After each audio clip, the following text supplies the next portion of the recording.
You don't lose confidence because you are weak. You lose it because you've been taught to give your power away. Every day, without realizing it, you hand control of your inner state to opinions, reactions, noise and pressure that were never yours to carry. The Stoics saw this clearly 2,000 years ago, and their first lesson was ruthless in its simplicity. If your mind is not disciplined, nothing else in your life can be. Right now, most people live in a constant state of inner negotiation. They wake up already tired, already reactive, already bracing themselves for what others might say or do. Confidence, to them, feels like something mysterious, a trait you're born with or without. But the Stoics rejected that idea completely. To them, confidence was not a personality. It was a byproduct of alignment. When your thoughts, actions and values stop fighting each other, a quiet strength emerges, not loud, not arrogant, unshakable. Marcus Aurelius wrote that you should not waste time arguing about what a good person is. Be one. That single sentence destroys the modern obsession with appearance. Most insecurity comes from the gap between who you pretend to be and who you actually are when no one is watching. That gap creates tension. Tension creates anxiety. Anxiety erodes confidence. Stoicism closes that gap by forcing honesty, brutal, grounding honesty with yourself first.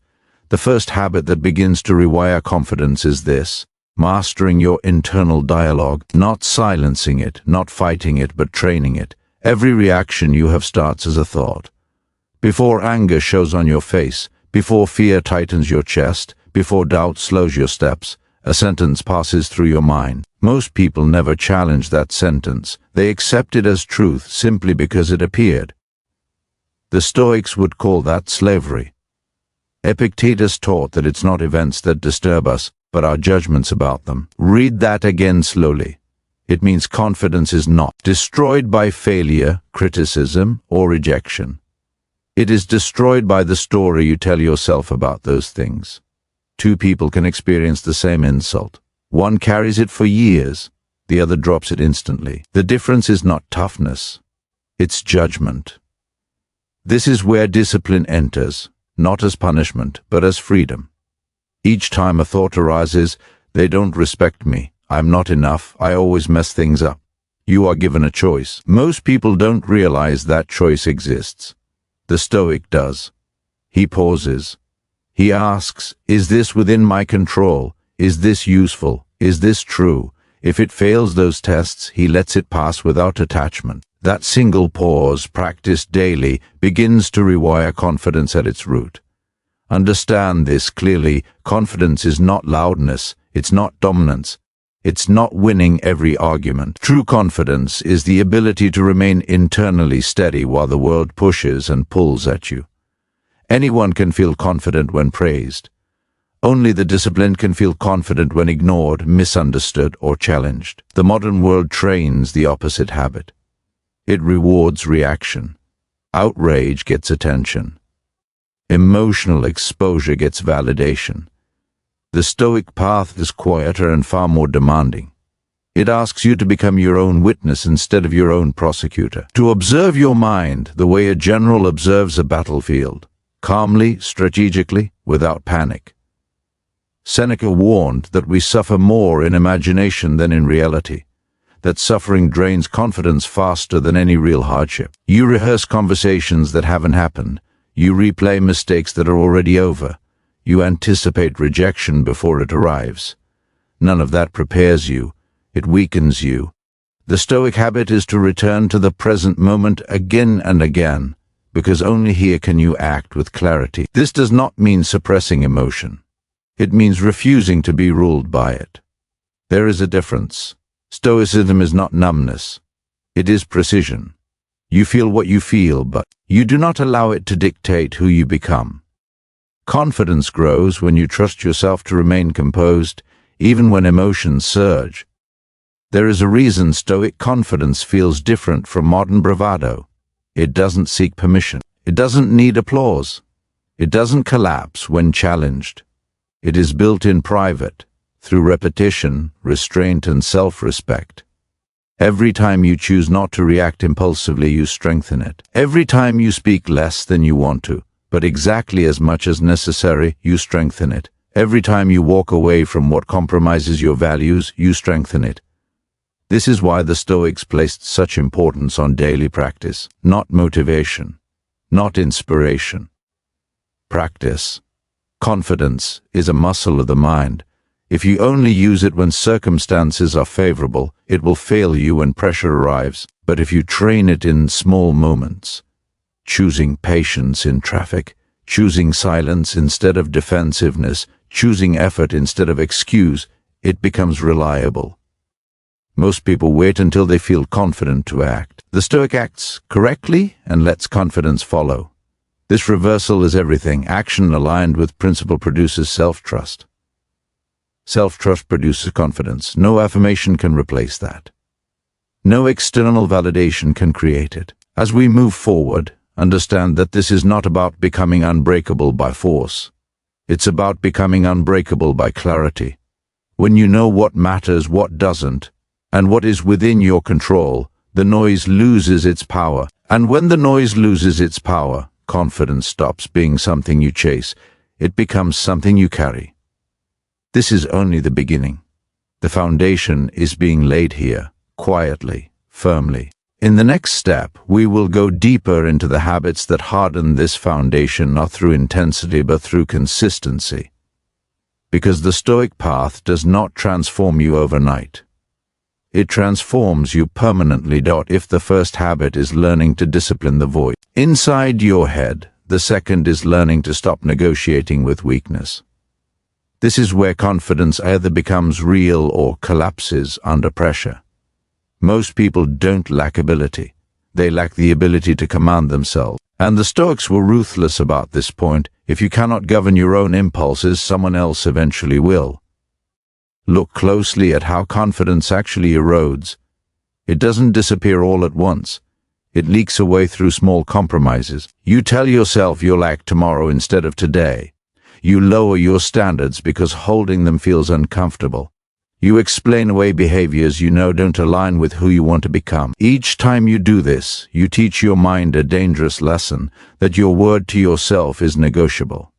Once that belief sets in, confidence cannot survive. Marcus Aurelius reminded himself daily that the soul becomes dyed by the color of its thoughts and actions, not intentions. Actions. Confidence is not built by what you plan to do. It's built by what you repeatedly follow through on, especially when no one is watching and nothing is immediately rewarded. The Stoic habit here is simple in description but demanding in execution. Do what you said you would do, regardless of mood. Mood is one of the most unreliable guides a human has. If confidence were built on motivation, no one would have it consistently. The Stoics understood that discipline must replace motivation. Discipline does not care how you feel. It cares what is right. Epictetus compared life to a training ground. You don't complain about resistance in the gym, you understand it's the point. Yet in daily life, people treat discomfort as a sign something is wrong. The Stoic sees discomfort as confirmation that growth is happening. Each time you resist an impulse, to procrastinate, to indulge, to avoid effort, you are not depriving yourself. You are reinforcing authority over your own mind. This authority is the core of confidence. Think about it. Why do some people remain calm under pressure? Why do they speak slowly while others rush? Why does criticism glance off them while it wounds others? It's not arrogance. It's trust. They trust themselves to remain composed because they've proven it to themselves repeatedly through small acts of self-control. Modern culture tells you to be kind to yourself in a way that often becomes permission to stay undisciplined. Stoicism offers a different form of kindness, respect. Respect means not abandoning yourself when things get hard. Respect means holding yourself to standards because you know you are capable of meeting them. Seneca warned that no man is free who is not master of himself. Read that again. Freedom is not doing whatever you want. That is slavery to impulse.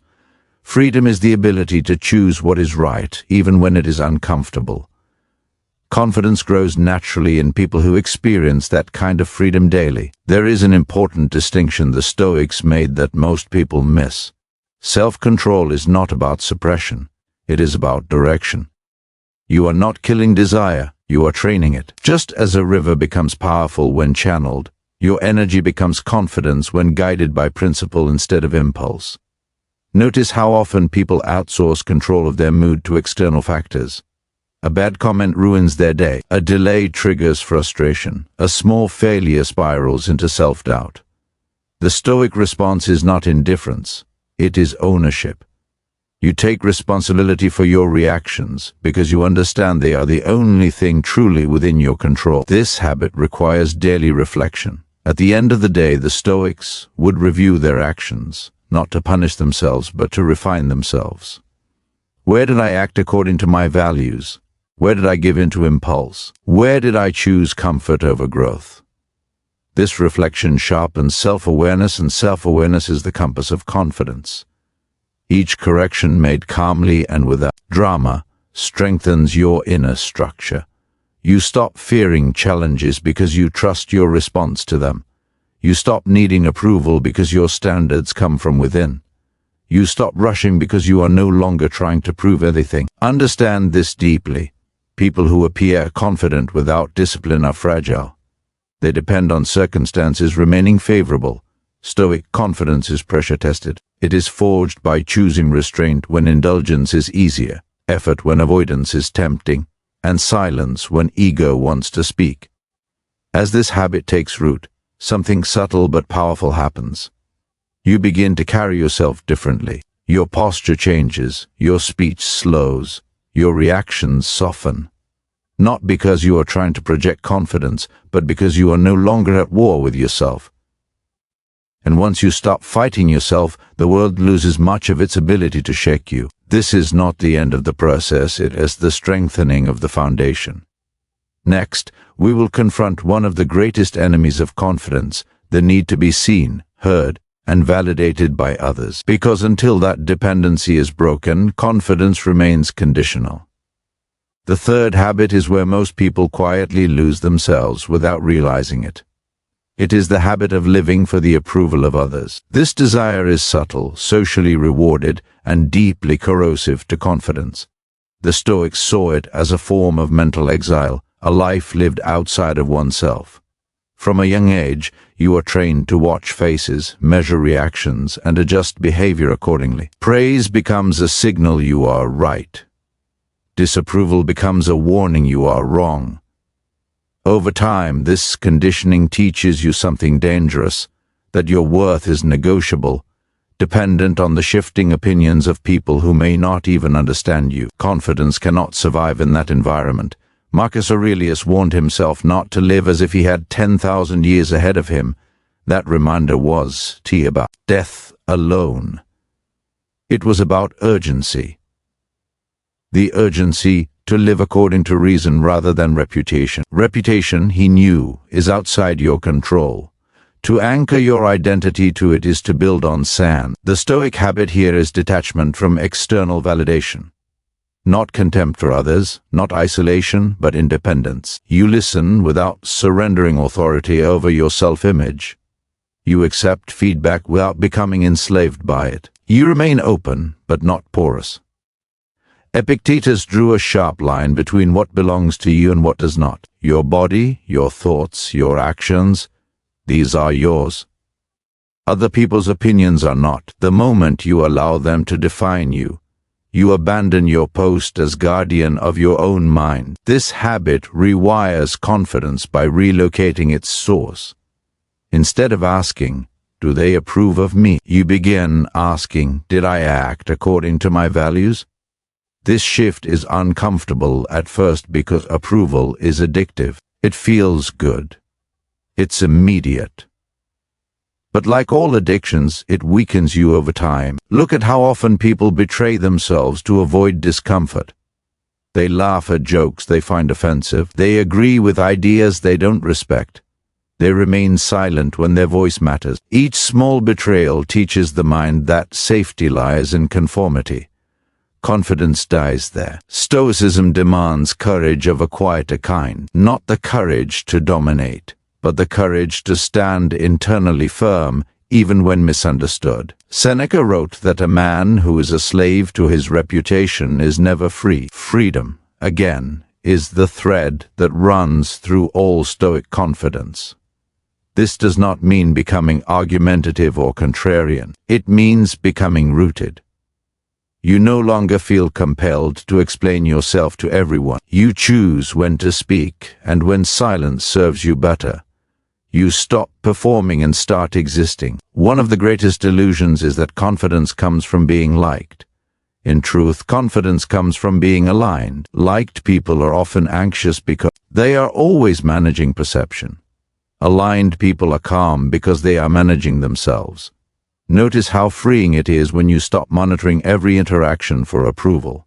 Conversations become simpler. Decisions become clearer. You no longer replay moments in your head wondering how you were perceived. Your energy returns to you. The Stoics practiced negative visualization not to become pessimistic, but to break attachment. Imagine being misunderstood. Imagine being criticized unfairly. Imagine not being praised for your efforts. Then ask yourself, can I still act rightly? If the answer is yes, your confidence no longer depends on external conditions. This habit also reshapes how you deal with toxic people. Their power comes from your reaction. When you stop needing their approval or fearing their disapproval, their influence collapses. You don't need to argue. You don't need to prove. You simply remain unchanged. Confidence built this way is quiet and often invisible, but it is unmistakable. People feel it without being able to explain it. It shows in your stillness, your restraint, your refusal to chase validation. As this habit settles in, you begin to experience a deeper form of self-respect. You become someone you trust. And trust is the backbone of confidence. Without it, confidence is just noise. Next, we will address something even more challenging: how to remain confident when life strips away control, certainty, and comfort. Because true Stoic confidence is not tested in ease, but in adversity. The fourth habit is forged where comfort ends.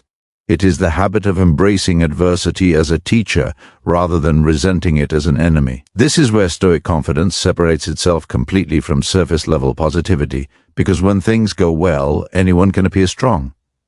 The Stoic prepares for when they do not. Most people unconsciously tie confidence to stability. When routines hold, relationships are smooth, and plans unfold as expected, they feel secure. But life is not designed to protect that illusion. Disruption is not an exception, it is the rule. The Stoics understood this, which is why they trained themselves to meet hardship with readiness instead of shock. Marcus Aurelius reminded himself that the impediment to action advances action. What stands in the way becomes the way. This is not poetic optimism, it is strategic realism. When you expect adversity, it loses its power to humiliate you. When you accept it, it becomes material for growth. The Stoic habit here is voluntary discomfort, not suffering for its own sake, but intentional exposure to difficulty. Cold, hunger, silence, solitude, effort. These were tools the Stoics used to remind themselves that they were stronger than their preferences. Confidence grows rapidly when you discover that you can endure more than you thought. Seneca practiced sleeping on the floor and eating simple food, asking himself, "Is this what I feared?" The purpose was not deprivation, it was perspective. When comfort stops being a requirement, fear loosens its grip. And when fear loosens, confidence stabilizes. Modern life insulates you from discomfort while simultaneously amplifying anxiety. You have convenience without resilience. The Stoic path reverses this. It introduces manageable hardship so that unavoidable hardship does not overwhelm you. Notice how adversity reveals character. Pressure strips away performance. When things fall apart, what remains is who you really are. This realization is uncomfortable, but it is honest. Stoicism does not aim to protect your ego. It aims to strengthen your core. This habit also teaches emotional endurance. When you stop resisting discomfort, you stop multiplying it. Pain is inevitable. Suffering is optional. Much of what exhausts people is not hardship itself, but the mental fight against it. The Stoic conserves energy by accepting reality quickly and acting within it. Confidence here becomes grounded, not reactive. Stop asking, "Why is this happening to me?" and start asking, "What is required of me now?" That single shift restores agency even in difficult circumstances. This is why Stoics do not collapse under insult, loss, or uncertainty. They have rehearsed adversity in their minds long before it arrived. Not obsessively, but calmly. When difficulty appears, it feels familiar, not catastrophic. There is also humility in this habit. You stop believing you deserve comfort at all times. You stop interpreting hardship as injustice. Life owes you nothing, and paradoxically, that truth is freeing. When expectations lower, resilience rises. As you practice this, you will notice something powerful. Challenges stop feeling personal, they feel logistical. Problems become puzzles rather than threats. That mental shift preserves confidence even when outcomes are uncertain. Stoic confidence is not blind optimism. It is trust in your ability to respond wisely regardless of outcome. You may not control results, but you always control your effort, your attitude, and your integrity. This habit hardens you without making you rigid. It prepares you without making you cynical. And it teaches you the most stabilizing truth of all, that you can survive discomfort without losing yourself. Next, we will confront one of the most destabilizing forces of modern life, comparison. Because no matter how disciplined you are, confidence will erode if you constantly measure your worth against others. The fifth habit addresses a quiet poison that seeps into the mind without resistance: comparison. Few things dismantle confidence more efficiently, and few are more normalized. The Stoics saw comparison for what it is: a theft of attention from your own path and a denial of your own responsibility. You look at others and measure yourself against outcomes you cannot fully see or understand. Their success appears effortless. Their confidence looks natural. Their lives seem further along. What you are comparing, however, is not reality. It is a surface against your interior, and that comparison is always unfair. Marcus Aurelius warned himself not to waste time on what others are doing or saying, but to focus on what is required of him. This was not indifference. It was precision. Attention is finite. Every moment spent watching someone else's progress is a moment not invested in your own. The Stoic habit here is radical focus on personal duty. Not ambition, not envy, not rivalry, duty. What is mine to do here and now? That question anchors confidence because it removes the illusion that you are in competition with anyone else. Comparison feeds on ego. Either you feel inferior and shrink, or you feel superior and grow careless. Both weaken you. Stoicism cuts through this by reminding you that everyone is playing a different role, with different circumstances, capacities, and challenges. Comparing scripts makes no sense. Seneca cautioned that we are more often frightened than hurt, and we suffer more in imagination than reality. Comparison is imagination run wild. You imagine others are ahead. You imagine you are behind. You imagine judgments that may not even exist. None of this strengthens you. Confidence returns when you redirect attention inward, not towards self-obsession, but towards self-command. Are you improving your character? Are you acting according to reason? Are you making progress relative to who you were yesterday? That is the only comparison Stoicism allows. Modern platforms amplify this poison. You see curated victories without context. You absorb other people's highlights while sitting in your own struggles.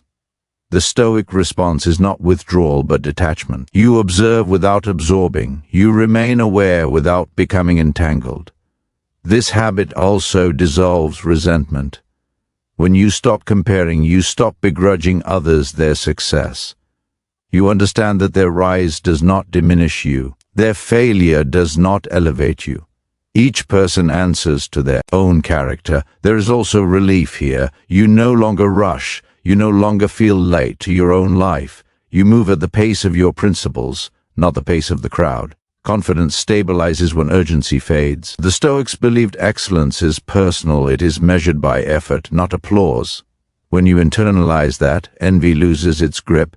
You stop needing to be better than others and start needing to be better than before. This habit sharpens gratitude as well. When comparison fades, appreciation grows. You notice progress instead of deficits. You recognize strength instead of absence. Gratitude and confidence reinforce each other quietly. As this habit strengthens, you become harder to manipulate. Advertising, status games, and social pressure lose their influence. You are no longer chasing an image. You are building a character.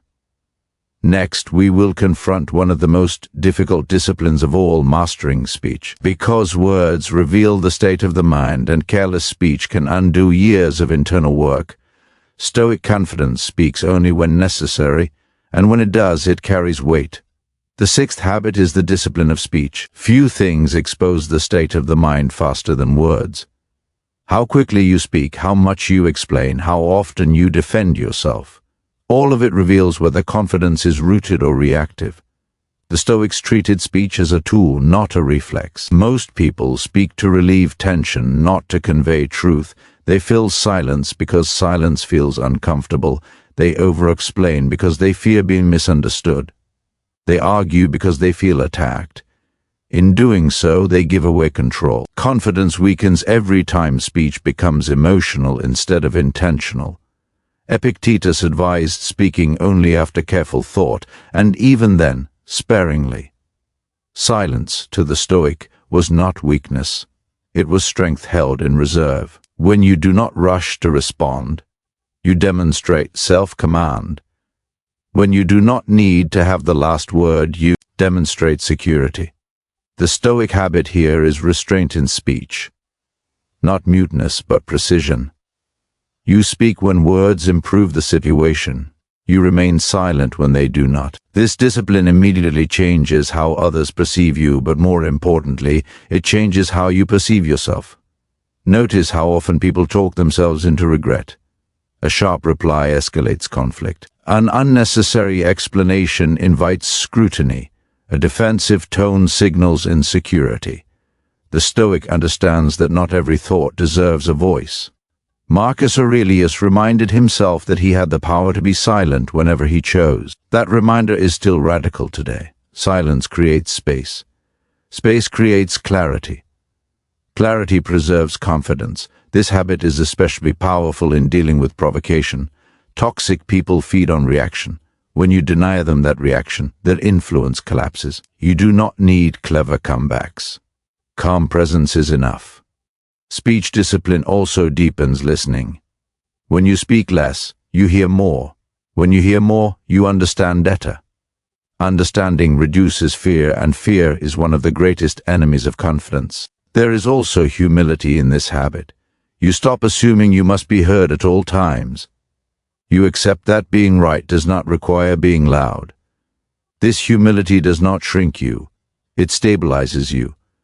Over time, your words gain weight. Because you do not waste them, people listen when you speak. Confidence becomes evident not through volume but through gravity. As this habit integrates, you will feel less drained by interactions. You stop replaying conversations. You stop regretting what you said. Peace follows restraint naturally.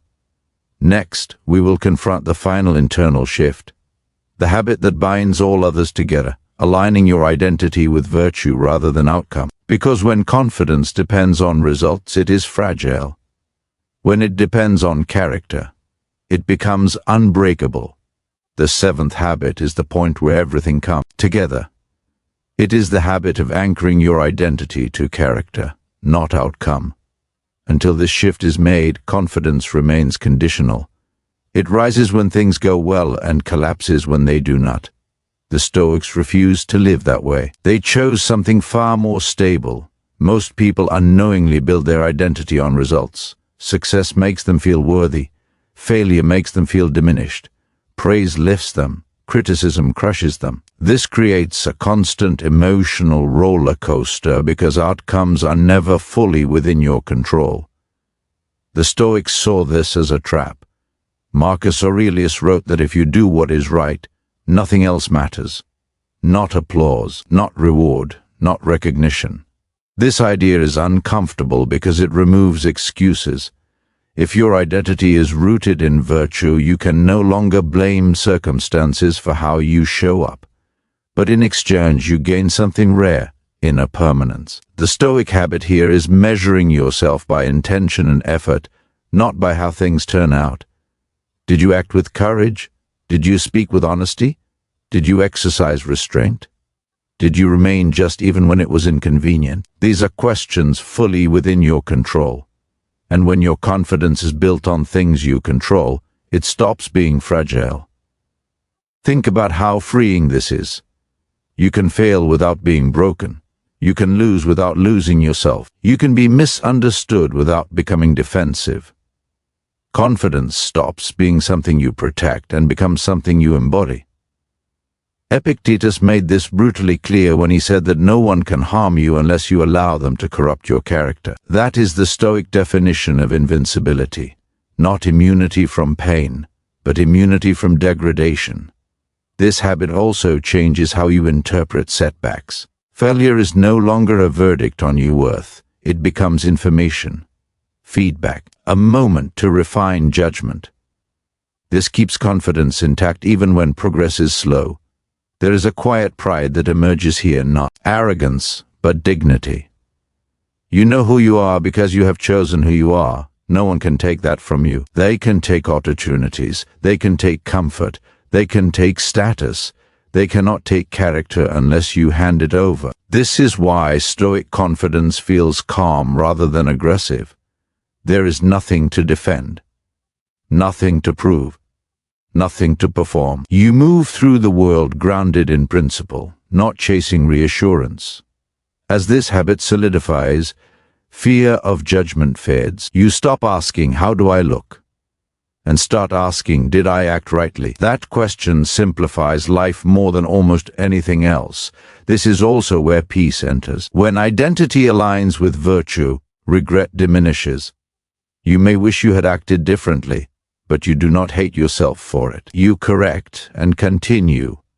No drama, no collapse. This habit prepares you for the final transformation, living Stoicism not as a set of techniques, but as a way of being. Because confidence that is practiced occasionally can still be shaken.